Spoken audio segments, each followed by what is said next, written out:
que abordaron algunos casos paradigmáticos, como la toma de la población desplazada de la Cruz Roja a comienzos de la década, cuando esta población interpuso una acción de tutela y la Corte evaluó si a estas personas que estaban tomándose la Cruz Roja les era exigible acudir a los trámites ordinarios, como acciones de cumplimiento, o incluso al contencioso administrativo para controvertir las decisiones que no les eran favorables. En este tipo de escenarios muy puntuales fue que la Corte dijo, no importa que haya congestión administrativa, acá es procedente la acción de tutela porque lo que necesitamos es una atención rápida y seria de esta población.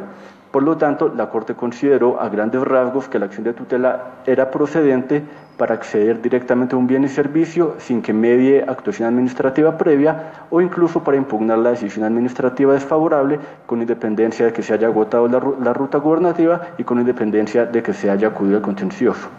Este abordaje inicial, que era por así decirlo muy garantista, entre comillas, y que desatendía las repercusiones de la política pública, se empezó a ir morigerando en la medida en la que empezaron a surgir las tres dificultades que explicamos con anterioridad. En la medida en que la Corte empezó a darse cuenta que el derecho a la igualdad estaba en riesgo, que la acción de tutela se empezaba a desnaturalizar, empezó a precisar un poco más los escenarios y a restringir la procedencia de la acción de tutela en los términos en los que se defendió en este primer periodo de 2000 al 2003 en el que se inició esta línea jurisprudencial.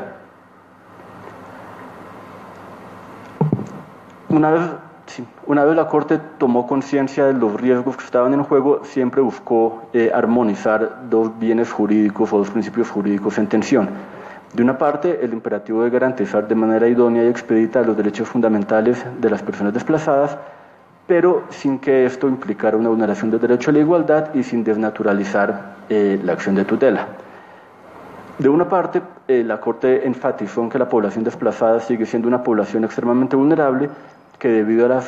situación de vulneración masiva de derechos humanos y a la ausencia de una respuesta estatal idónea, necesita de un mecanismo adecuado, idóneo y eficiente para acceder a la administración. Y la Corte sigue considerando que ese mecanismo es el recurso de amparo. Pero para proteger el otro lado, el otro imperativo, la Corte, por así decirlo, que giró alrededor de un concepto para establecer cuándo procede la acción de tutela y cuándo no, tanto en términos de procedibilidad como para conceder prestaciones económicas como la ayuda humanitaria o la indemnización administrativa. Y este concepto es el de las cargas desproporcionadas. En esa medida, la Corte ha venido sosteniendo que es exigible pedirle a la población desplazada que cumpla unos mínimos, siempre y cuando estos mínimos no se conviertan en una carga desproporcionada. La definición de carga desproporcionada claramente es muy genérica, se trata de obligaciones que no atienden a la situación concreta que está enfrentando la población ni a su situación general de vulnerabilidad, pero esa definición muy concreta se precisa en una cantidad de subreglas que quedan recogidas en el auto. Pues no creo que acá sea la ocasión leerlas porque esto parecería un recital del auto, pero básicamente ustedes pueden mirar el documento y se establece una tipología de qué es lo que la Corte considera que es una carga desproporcionada para efectos de definir la procedencia de la acción de tutela y, si es el caso, conceder la ayuda humanitaria o la indemnización administrativa. Esto implica, desde la otra perspectiva, que la población desplazada tiene que cumplir unos mínimos que sean exigibles en su situación particular en el momento de acceder al recurso de amparo. Entre los mínimos que la Corte ha considerado que la población desplazada tiene que surtir, se trata como informar y poner su situación en conocimiento de las autoridades, acudir ante las mismas de manera insistente haciendo uso del derecho de petición, presentar pruebas sumarias u otra actividad probatoria y cumplir todos los requisitos exigidos legalmente. En sentido inverso, la Corte ha denegado acciones de tutela en los casos en los que no se cumplen con estos requisitos y en los casos en los que no se ha acreditado de ninguna manera la necesidad cuando no se ha acreditado de ninguna manera la imposibilidad de cumplir con los principios de subsidiariedad e inmediatez del recurso de amparo.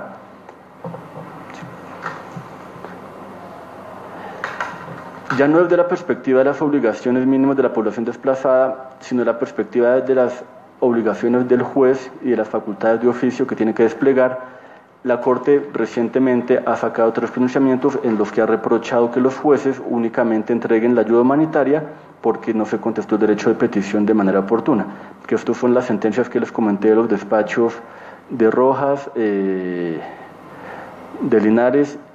y de Cepeda, que hacen énfasis sobre todo en el deber del juez de analizar la vulneración en el caso concreto, de determinar con precisión la gravedad de la violación y de tal forma que se pueda llegar a un convencimiento serio acerca de la situación litigiosa. La Corte en estas sentencias exhortó a los jueces para que en el momento de enfrentar una situación como la que estábamos comentando, en la que se presentan acciones de tutela de manera masiva, con formatos similares en los que lo único que varía es el nombre del accionante,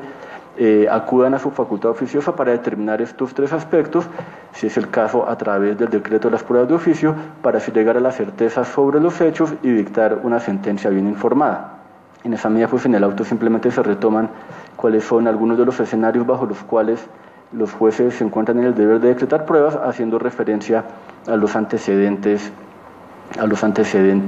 más recientes que fijaron los despachos que les comenté. Es importante pues, mencionar que el auto como tal, como no tenemos la competencia para hacer un pronunciamiento de unificación, el auto no resuelve posturas encontradas en la jurisprudencia porque uno puede encontrar una cosa y fácilmente puede encontrar la contraria, incluso en los mismos despachos. El auto lo que ofrece es una sistematización de las reglas, por así decirlo, bajo su mejor cara, atendiendo a la problemática que está planteando el Guarif y a la problemática de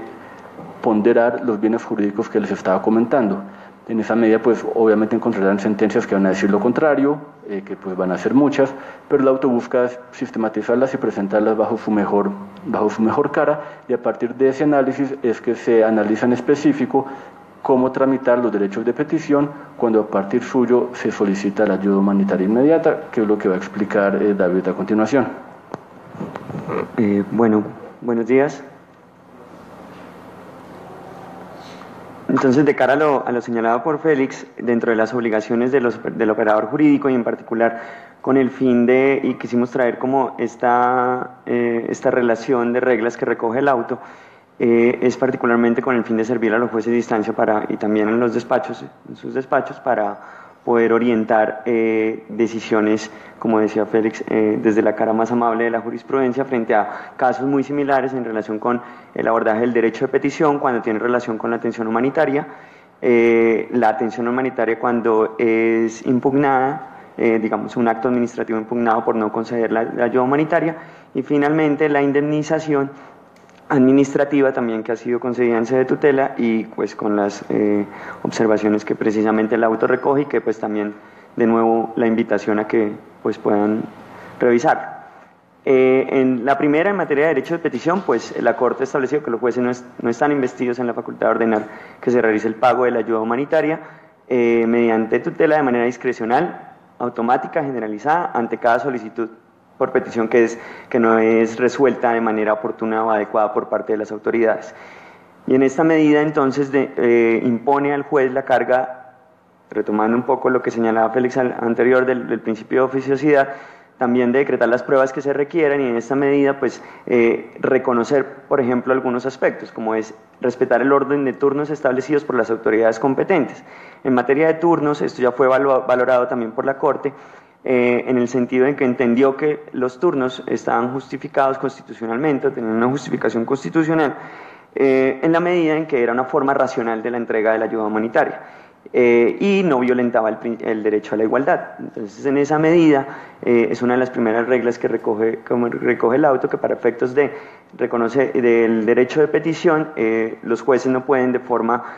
arbitraria desconocer este régimen de turnos que las autoridades en su autonomía administrativa pues han establecido. La segunda regla es abstenerse de emplear la acción de tutela como mecanismo para alterar dichos turnos. Sí. Ahí en relación con esas reglas jurisprudenciales es interesante notar que empezaron a surgir con ocasión de la ayuda humanitaria que contemplaba la ley 418 del 98, que era una ayuda humanitaria que no estaba pensada en principio para población desplazada. Se trataba de una ayuda humanitaria que, a pesar del nombre, los montos casi que correspondían a la indemnización administrativa, y en esa medida la Corte empezó a producir este tipo de reglas, considerando que esos recursos tenían que tramitarse pues siguiendo un orden definido para así evitar la vulneración del derecho a la igualdad. No obstante, en algunas sentencias la Corte confundió los conceptos de ayuda humanitaria de la 418 con los de la ley 387 y empieza a extrapolar esas reglas que eran pensadas para montos que giran alrededor de los 12-15 millones de pesos de entrega, y empiezan a extrapolar esas reglas a entrega ayuda humanitaria que corresponde específicamente a la población desplazada y que atiende exclusivamente a la situación de vulnerabilidad en la que se encuentra. Sí, no, era un dato curioso, perdón. Bueno, en el segundo, en el abstenerse de emplear la acción de tutela, precisamente es para, digamos, evitar o prevenir esa arbitrariedad que puede surgir en romper ese esquema de turnos. Entonces, otra de las reglas es abstenerse de emplear la tutela como mecanismo para alterarlo y sin introducir excepciones que sean del todo racionales o que tengan en cuenta sobre todo los niveles de vulnerabilidad, que es precisamente el objeto de la valoración que se hace en el trámite ordinario. Otra de las reglas es, sin perjuicio de lo anterior, en los casos donde se esté ante situaciones excepcionales o de urgencia manifiesta o extrema, que precisamente en el trámite de la tutela el juez pueda constatar a través de la práctica de pruebas y de los elementos que se señalaban en la sección anterior, exceptuar el acatamiento del orden de los turnos y dar prelación dentro del mismo, cuando se presenten dichas situaciones, en particular cuando hay una extrema vulnerabilidad socioeconómica y esta por lo general apareada con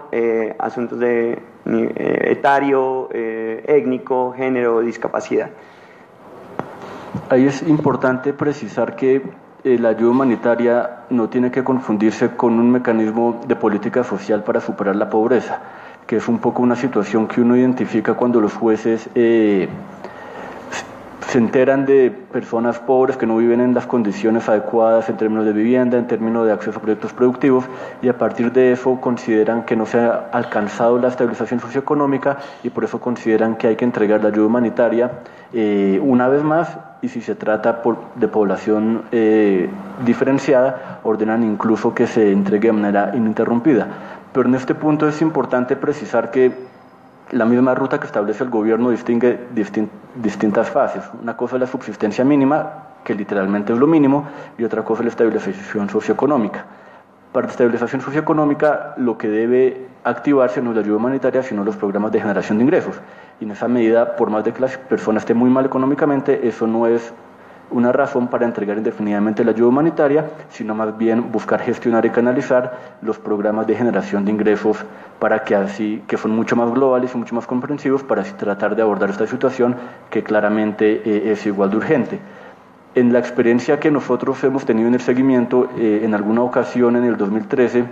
dimos una orden para que se garantizara el presupuesto necesario para estar al día en absolutamente todas las ayudas humanitarias de emergencia. Lo que eso provocó fue que el gobierno sacara recursos de otros rubros al interior de la política de víctimas, como tierras, como generación de ingresos, para así estar al día con la ayuda humanitaria, lo que generó un efecto perverso, podríamos decir asistencialista, en el que se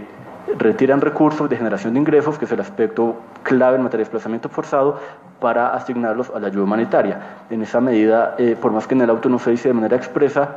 sí es importante tener en cuenta que la subsistencia mínima no se puede equiparar con una situación de pobreza, y la ayuda humanitaria no debe estar dirigida a superar la situación de pobreza en cuanto tal, porque para eso responden otras medidas. Y hacer tanto énfasis en la ayuda humanitaria genera mucha presión en ese componente, movilizando recursos que deberían destinarse para la estabilización socioeconómica. Y atendiendo a esa consideración, la última es pues exigir a las autoridades el deber de responder la petición en un término cierto y oportuno, y esto sobre todo para no desvirtuar el régimen o el sistema de turnos, en la medida en que se estaban entregando o se informaba la entrega de una ayuda pero sin establecer un término cierto, y esto pues en últimas termina desvirtuando ese procedimiento, y por ende también es un deber de las autoridades no solo informar que la entrega de la ayuda, una programación razonable, en un término razonable, para efectos de poder superar pues precisamente lo que señalaba Félix, que es en los casos donde se prevea, donde se observe esa situación de vulnerabilidad y afectación del mínimo vital. Esto, sin embargo, esta regla sobre el derecho de petición, digamos, no obsta para que en los casos donde el juez determine o se encuentre que un acto administrativo niega una ayuda humanitaria de forma arbitraria o bajo información de pronto falsa, o no reconoce las condiciones de vulnerabilidad en la que se encuentra la víctima, la Corte también pues, fija unas reglas en los casos en que esta ayuda humanitaria procede. Entonces, la Corte pues, ha controvertido las actuaciones de la Administración cuando encontró debidamente acreditado dentro de su proceso que sus decisiones vulneran o ponen en riesgo el derecho a la subsistencia mínima sin la necesidad de exigirles o agotar los recursos ordinarios. Y entonces, en estos casos, la Corte estableció la procedencia del amparo cuando, en primer lugar, el acto administrativo que niega la ayuda humanitaria se demuestra en el proceso que fue sustentado con información falsa. Esto además se suma a otros factores como el hecho de que en el trámite de la tutela o se identifica un hecho sobreviviente que pone al solicitante en una situación de urgencia extrema o manifiesta que obliga a la administración a entregar esa ayuda de forma prioritaria, o que el acto administrativo que niega la solicitud de ayuda se fundamenta en supuestos de hecho sobre la situación de vulnerabilidad que son desvirtuados en el trámite de la tutela. Por eso hay la importancia de la aplicación del principio de oficiosidad para poder demostrar estas situaciones, en particular en estos casos sobre supuestos de hecho de superación de vulnerabilidades, precisamente los trámites que se han venido y los que mencionaba también Félix, que han venido instaurando para efectos de valorar la situación de vulnerabilidad, donde digamos, se entiende que la persona es superada, pero no hay suficientes fundamentos para tomar esa decisión. Pero eso en la valoración del juez de instancia es precisamente lo que podría determinar que se procediera a la revocatoria de ese acto y poder tomar la decisión de la entrega de la ayuda. El tercer aspecto, cuando la Corte considera que el nivel de vulnerabilidad, cuando se desvirtúa en el proceso de tutela la situación de vulnerabilidad, es un tema muy delicado porque, pues, en términos estrictos, a quien le corresponde hacer esas evaluaciones es al gobierno. Con las metodologías que el gobierno considere pertinentes y obviamente porque tiene todo el músculo institucional y técnico para hacerlo. Es una decisión que en principio le corresponde al gobierno realizar y no tanto al juez constitucional, que tiene conocimiento de eso únicamente a partir de la información que logra recabar en el expediente, que muchas veces, como hemos visto, no es la información más robusta para esos temas. En su momento la Corte en varias ocasiones consideró que el análisis de vulnerabilidad del gobierno era insuficiente, ya sea por las razones que están ahí o porque la Corte, por sus propios medios, acudió a otros sistemas de medición de pobreza, acudió al CISBEN, la Corte misma solicitó información de cómo estaba ubicada la persona en esta encuesta y a partir de eso la Corte hizo su propio análisis de vulnerabilidad y revocó la decisión del gobierno. Actualmente, teniendo en cuenta pues todas las modificaciones que ha habido con ocasión de la medición de la situación de vulnerabilidad de las personas, solo hay 3 sentencias en las que la Corte se ha pronunciado sobre este tema. Y en estas 3 sentencias la Corte ha sido respetuosa del análisis que ha realizado el gobierno. En esa medida la Corte ha constatado, esta persona ya pasaron, 10 años desde que ocurrió el desplazamiento, de acuerdo con la reglamentación del gobierno, pasados 10 años se asume que la persona ya no enfrenta estas necesidades, salvo que medie una situación de vulnerabilidad extrema. Entonces esta situación se corresponde con la reglamentación del gobierno y por lo tanto la Corte ha sido actualmente súper respetuosa de los análisis de vulnerabilidad que ha hecho el gobierno. Esto en las únicas 3 sentencias que se han proferido en la materia. El asunto es mirar si la Corte en adelante va a volver por sí misma a verificar la situación de vulnerabilidad y a revocar los actos del gobierno por considerar que el análisis que realiza el gobierno no es adecuado. Entonces, eso es un asunto que ustedes tendrán que valorar cuando empiecen a resolver este tipo de situaciones, que es un asunto pues también de suma importancia en materia del derecho a la igualdad, porque usualmente la Corte no hace estos análisis con criterios unificados. Entonces, dependiendo del despacho que caiga y en el momento que caiga, vamos a ver que la Corte va a considerar que el análisis del gobierno no es adecuado en términos de vulnerabilidad y en otros casos sí lo va a hacer. Y en esa medida pues una postura unificada sería lo ideal, pero pues por las propias dinámicas del despacho yo creo que lo que vamos a ver es que se va a volver a colar una pata en la que el derecho a la igualdad se va a ver afectado porque las valoraciones van a ser distintas en cada despacho, hacer que la situación de vulnerabilidad que identifica el gobierno es o no adecuada a los ojos de la Corte. Ahí quizás ese va a ser uno de los principales aspectos o que va a marcar el rumbo de la revisión de lo que se ha identificado en la sala, y es precisamente el trámite de superación de situación de vulnerabilidad, donde ya hay algunos indicios en casos donde personas con discapacidad a cuales les aplica la presunción de prórroga automática y hay una valoración sobre esa situación de vulnerabilidad. Entonces, y se suspende la ayuda humanitaria. Entonces, ahí, digamos, va a ser uno de los retos que seguramente van a empezar a enfrentar los despachos y en particular pues la sala que va a tener pues que tomar una posición frente a ese tema. Finalmente, las autoridades motivan sus resoluciones a partir de análisis normativos o fácticos indebidos. Esta es la última de las reglas. Finalmente, y otro de los aspectos que estaba saltando los procesos o el proceso ordinario y administrativo que tenía la unidad es precisamente el proceso de indemnización o acceso a la indemnización de las víctimas de desplazamiento. Si bien la Corte pues ha señalado que la reparación es un derecho fundamental, no necesariamente para esta población víctima, no necesariamente se debe considerar como un derecho absoluto que debe ser exigido inmediatamente para todas las víctimas del conflicto, sobre todo en la medida en que la misma ley establece y los mismos procedimientos administrativos han definido unos procedimientos para eso. Sin embargo, las limitaciones presupuestales nunca pueden traducirse en una afectación excesiva o en una negación que desnaturalice los derechos de las víctimas en esta materia. En particular, el hecho de señalar que la indemnización será entregada durante la vigencia de la ley, que era una de las situaciones como recurrentes, o otro de los aspectos que ya fue pues valorado y se tomó decisiones al respecto en relación a través de medidas de política social poder, para el caso de la población desplazada, suplir ese derecho a la indemnización, que también pues ya fue corregido y la administración pues en su última normatividad de 2014 pues ajustó lo pertinente. En este caso entonces las reglas que recoge el auto frente al deber de las autoridades, el principal pues es reglamentar debidamente el procedimiento que debe agotar la población desplazada para acceder a esta medida. Lo segundo, las condiciones de tiempo, modo y lugar bajo las cuales se va a realizar la evaluación para establecer si se prioriza o no el núcleo familiar. Y esto con base precisamente en el decreto 1377 de 2014, en el cual se fijan estos procedimientos, ya de establecer pues cuál es la forma en que se priorizan estos núcleos y definir los tiempos que en efecto se va a materializar ese derecho. Lo tercero es la definición de un plazo razonable para que se realice el pago efectivo de la medida en los casos que son priorizados en virtud de los criterios establecidos en el decreto, y en los casos donde no sea priorizado, que se definan los términos bajo los cuales esa persona o ese núcleo familiar puede acceder a la medida de indemnización. Esto es, definir unos plazos aproximados en que va a entrar en esos turnos y orden en el que se accederá a los recursos, no como precisamente se señalaba, que en algunos casos estaba sucediendo, que se le señalaba que la indemnización sería entregada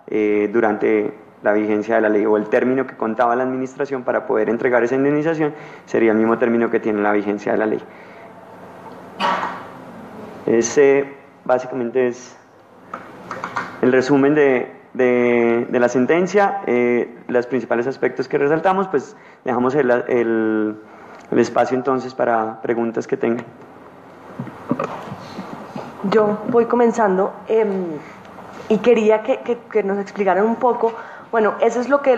recoge finalmente el auto, y como explicaron ustedes, la sala especial o mediante ese tipo de decisión no es posible hacer una unificación de jurisprudencia donde es evidente que existen posiciones diferentes, inclusive al interior de la Corte. Entonces, me gustaría que nos contara un poco como cuáles son las órdenes que salen de este auto, pues finalmente, y cuáles son los lineamientos que resultan del mismo. Cada una de las órdenes del auto se pronuncia sobre cada una de las solicitudes que presentó la unidad para las víctimas. En esa medida, la primera solicitud era ordenarle a los jueces que dejaran de reconocer prestaciones económicas cuando vía vulneración de derecho de petición se solicita la ayuda humanitaria,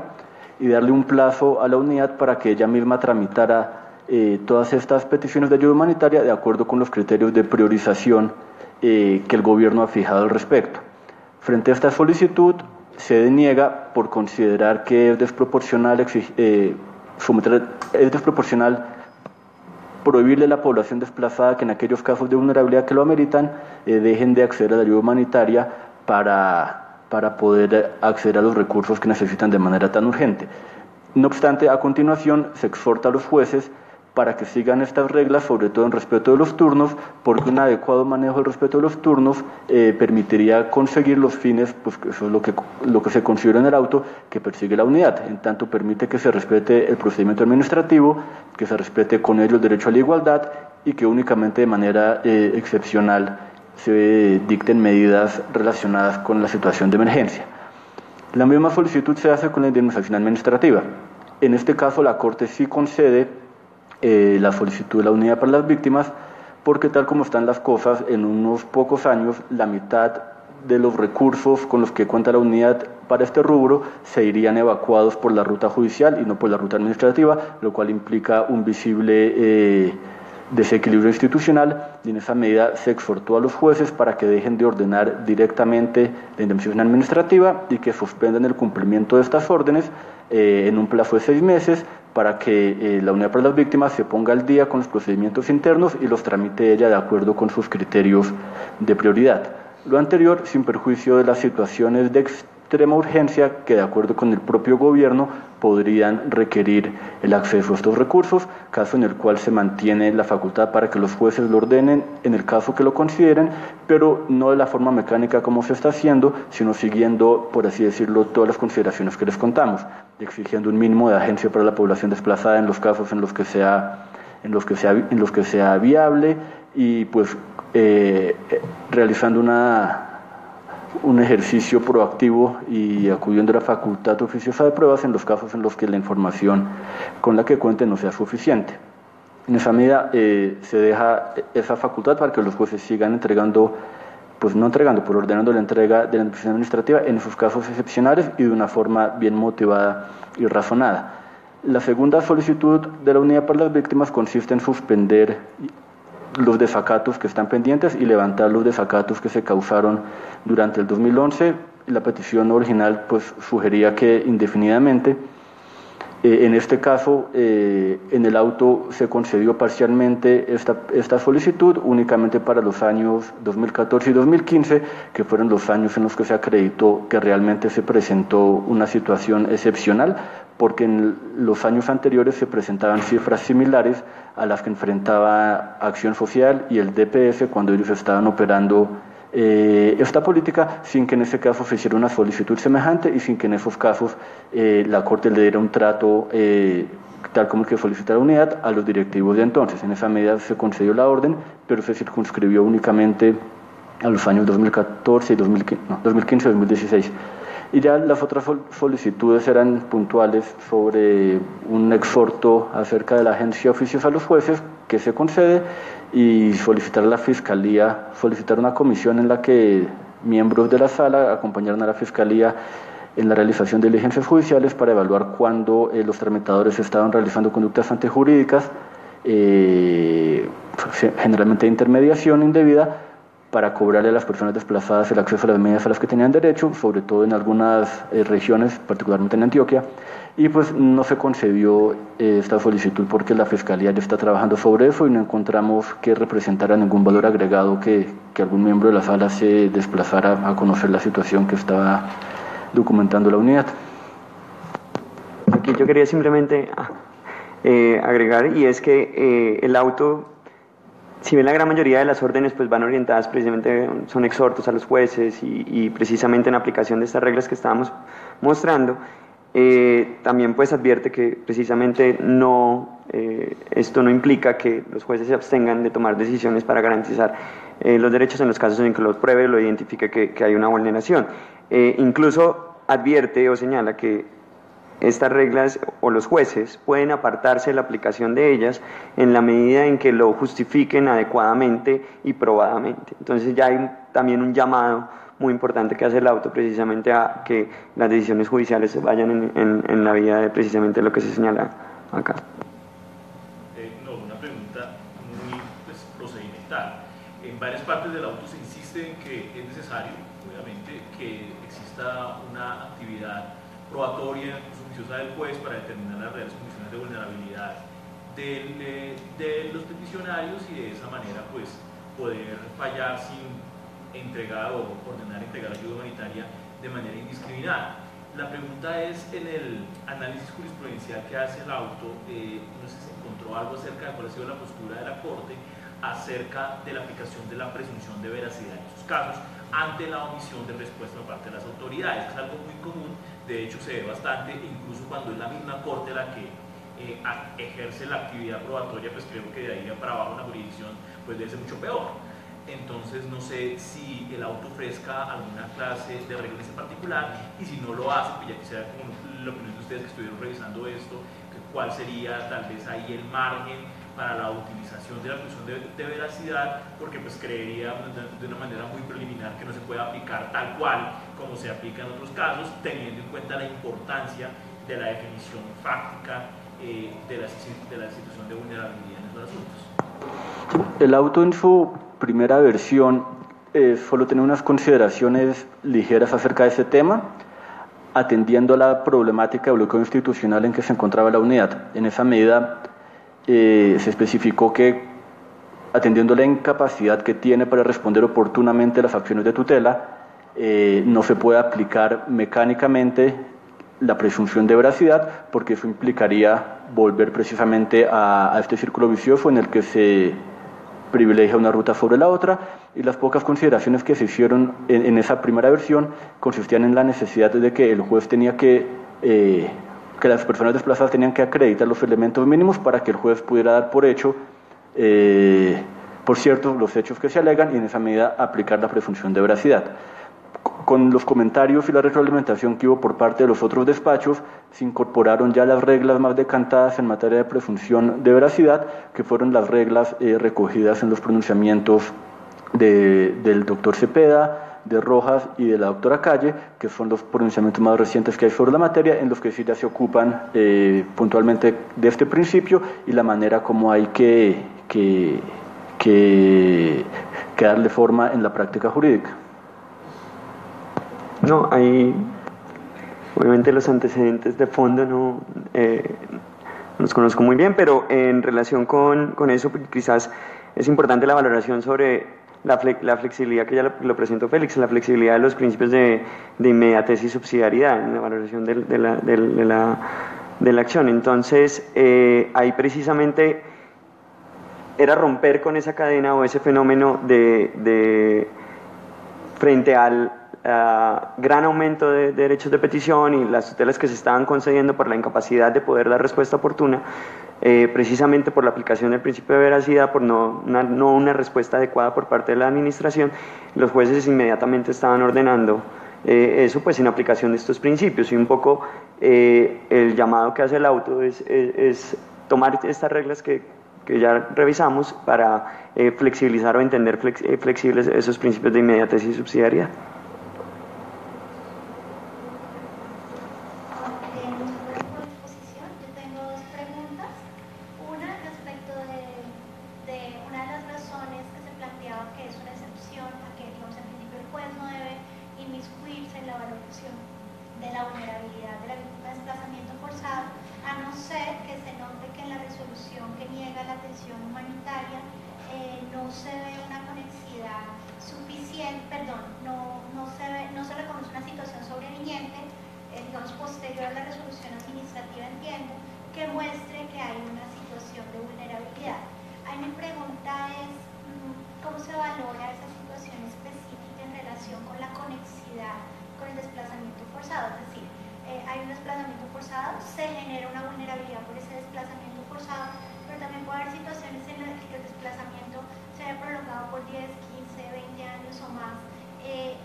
Pero también respecto del tema de indemnización, dado que la SU 254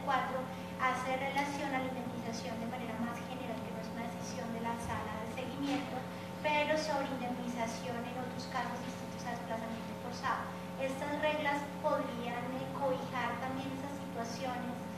considero desplazamiento forzado aplica la decisión de la Corte también para la política de víctimas en general, no asociada a desplazamiento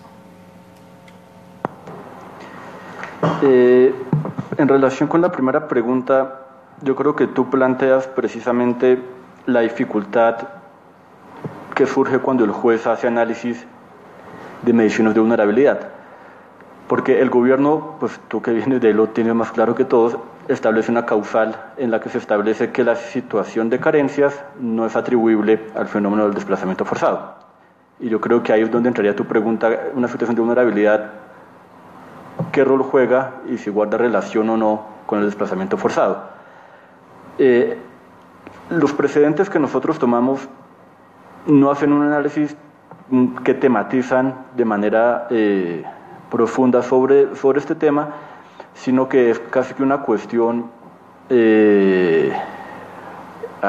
casi que anecdótica. Se presentó, no sé, el derecho de petición el 11 de noviembre y el 3 de diciembre la persona le pasó una calamidad. Entonces, como que, y esa calamidad no se puso en conocimiento de la no sé si era Acción Social o la Unidad de Víctimas en el momento que se solicitó la ayuda humanitaria, y en esa medida la administración no la tuvo en cuenta y por eso la persona acude al juez para que lo valore y en esa medida lograr un acceso privilegiado a la ayuda humanitaria en ese caso. Creo que esos eran los hechos a partir de los cuales extraímos la regla de un hecho sobreviniente, que es algo, como te digo, casi muy casual, muy casuístico, más que un análisis concienzudo acerca de la situación de vulnerabilidad de las personas. Entonces, más allá de esa regla y de los hechos que la sustentan, yo creo que lo bien valioso de tu pregunta es llamar la atención sobre ese tipo de consideraciones y los retos que tiene que asumir el juez para poderlos motivar adecuadamente en caso en que lo haga, porque si son desplazamientos que ya llevan 12, 13 años, ahí la situación de vulnerabilidad seguro que tendrá altas y bajas, y cuando tenga una baja, pues no será fácil establecer la conexión con el desplazamiento forzado y quién sabe si el juez sea la instancia legítima para hacerlo. ¿Contesté o no contesté? Y en relación con la... ¿Quieres algo? Sí. No, en la otra. En relación con la otra, y usted ya sigue, pues... la gran problemática de indemnización administrativa yo la veo es con población desplazada y con ocasión de esas sentencias SU que amplificaron este derecho a 6 y pucho millones de personas. Porque por lo que tengo entendido, los ritmos que ha presentado la unidad en relación con las otras víctimas, que ascienden ya creo que más de 500.000 indemnizaciones, son resultados buenos, progresivos, que para el universo de destinatarios va cumpliendo progresivamente con los objetivos que se habían definido en el COMPES y que habían sido abordados directamente por el legislador. Pero con la población desplazada no fue una obligación que asumió como tal el legislador, fue pues con ocasión de una sentencia de la Corte que se amplifica ese universo, y yo creo que es, y obviamente como es un universo tan grande, el porcentaje de población desplazada que lo ha recibido ha sido muy poco. En esa medida yo creo que es ante esta dificultad que enfrenta el gobierno para población desplazada que se amplifica la necesidad de darle un tiempo al gobierno para que haga las cosas despacio, porque no se puede exigir que lo haga inmediatamente. En otros casos comparados de justicia transicional, creo que en Alemania todavía hay décadas de reparación en las que las personas siguen siendo beneficiarias de lo que ocurrió ya hace más de 5 décadas. En esa medida, el objetivo del auto no es hágalo ya, hágalo pronto, sino tómese el tiempo que se tome, pero fije las reglas de juego claras para que las personas se hagan una expectativa válida respecto al acceso a esos recursos. Y esas reglas yo creo que responden a la amplificación del universo destinatario de víctimas que tuvo lugar con ocasión de las sentencias de la Corte, y no tanto a las otras personas víctimas, porque tengo entendido que para ellas sí se está avanzando en los términos definidos en el COMPES 3717, de acuerdo con lo que se había acordado por el legislador en la ley 1448. Básicamente en el mismo sentido, pero adicionalmente porque ninguna de las reglas que establece este auto, pues, digamos, tiene un alcance irracional. Todas tienen un alcance precisamente de racionalidad para efectos de la entrega de la indemnización. Sin embargo, pues en ese escenario de ese amplio incremento de la medida y de los destinatarios de la medida, pues precisamente el llamado es a, si el gobierno ha hecho una programación de cómo va a desarrollar eso, lo que se le exige es que ese plan sea claro y le designe los tiempos que con claridad, con suficiente información para efectos de saber en qué momento puede acceder a ese derecho, más no está exigiendo precisamente la entrega inmediata de ese tipo de medida. Buenos días, lo que pasa es que como están haciendo streaming de esta presentación, entonces hay una pregunta que quería transmitirles que es de una jueza, y lo que ella está preguntando es que falta que ella precise un poco más de claridad en lo que tiene que ver con los desacatos y con las sanciones. Y la pregunta que tiene es que si los que se están suspendiendo son los desacatos que se van a tramitar de ahora en adelante, o que los que ya están en consulta, o si ya hay multa en un desacato, si quien suspende es la jurisdicción coactiva o es el juez que ordenó el desacato. Es una pregunta como de la aplicación de lo que tiene que ver con los tiempos del desacato. Es una pregunta muy precisa que ahora la respuesta exacta no la tengo, pero más allá de que la jueza revise el auto, que todo está muy claro, en el auto se diferencia el levantamiento de sanciones previas que se hace en el periodo 2014-2015 frente a la situación de las que todavía están en curso y que ya han avanzado en los respectivos grados de consulta, y si incluso ya hubo multa y si ya se ejecutó o no. Frente a las que todavía están en curso, lo que se ordena es que se suspendan de la mano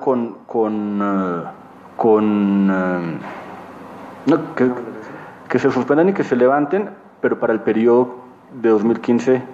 y 2014. Pero las que vuelvan a producirse de aquí en adelante, sobre esas se les da el trámite ordinario, atendiendo a la responsabilidad que el juez acredite en cada caso. Porque lo que está en juego, pues en esa pregunta también es el nivel de responsabilidad subjetiva u objetiva que puede predicarse de los funcionarios en este tipo de situaciones y que ameritarían la interposición del incidente de desacato. Como en el periodo 2014-2015 hubo una crisis por distintos factores que hacían totalmente imposible que los directivos de la unidad respondieran en términos, para ese periodo, por así decirlo, se constata que hay una causal eximiente de responsabilidad subjetiva y que por lo tanto se levantan las que se presentaron y se suspenden las que están en curso para ese periodo. Pero de ahí en adelante, en la medida en que la situación vuelve un poco a la normalidad, ya se levanta, por así decirlo, esa eximiente de responsabilidad y se deja la facultad para que el juez, en el caso concreto, evalúe si hay mérito o no para iniciar el incidente. Y esa sería a grandes rasgos la respuesta, pero le recomiendo a la doctora jueza que revise el auto con más detalle porque fue muy delicado.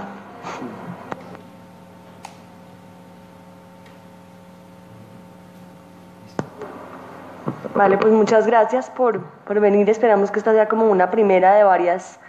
charlas donde se dé el espacio y la oportunidad para que la sala de seguimiento pues dé a conocer las últimas decisiones que adopte. Gracias.